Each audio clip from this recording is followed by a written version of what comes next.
Alright, we're on. So here we are. So, who are you? Well, as I said, I'm Dr. Mike Giraldo, PhD. Where'd you get your PhD from? Well, I studied at Georgetown under the eminent, just famous fat scientist Frank Slater back in the 80s, and I earned my PhD back in 87, and I've studied fat people a lot, and I've learned quite a bit about their culture and that sort of thing. Well, what kind of culture? Are they growing through our populations? They are growing. They are growing. There's a reason so many more Americans are obese nowadays than in the past.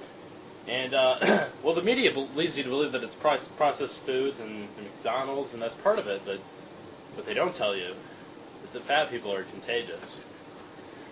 See, my PhD dissertation back in '87 was about the contagious nature of fat people, because you see, there's an element of fatness that's genetic.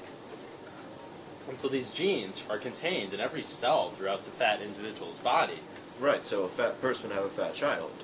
Well, yes, genetically the chance is more likely, but what we've only recently realized is that, in fact, say if you were in a very small room with 5 other fat men coughing all over you, or, otherwise releasing their bodily fluids all over you, there's, say, 5 400-pound men, you, in a closet, and they're releasing their bodily fluids all over you, in the form of a cough, for instance. Now, if you inhale those vapors, you're inhaling some fat cells, and, of course, each one of the cells of the body contains the DNA, which contains the genes, and so you are then inhaling fat genes into your body, and these fat genes can then break off into your bloodstream, and they metastasize like a cancer, and they spread throughout your body and replicate into your DNA, rendering you fat. Oh, this is a big shock. I know. It's going to be That's what I'm fighting for. We need to recognize this fact, and to deal with the problem and the threat, we need to sort of concentrate the fat people together in areas. Like establishments or... Well, more like a reservation. Parks? Reservations, Yeah. We could What were you thinking?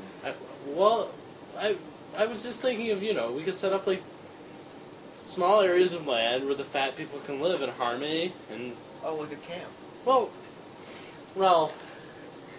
I feel like concentration camps kind of have a negative connotation because of the events of, World War II. The Second World War, yes. But the truth is that I think the concentration camp, it's not concentration camp, but just concentration camp in the sense of, well, you see like an area where people would be grouped together. That sort of thing. Not concentration camp in like the sense of like Dachau or something. No.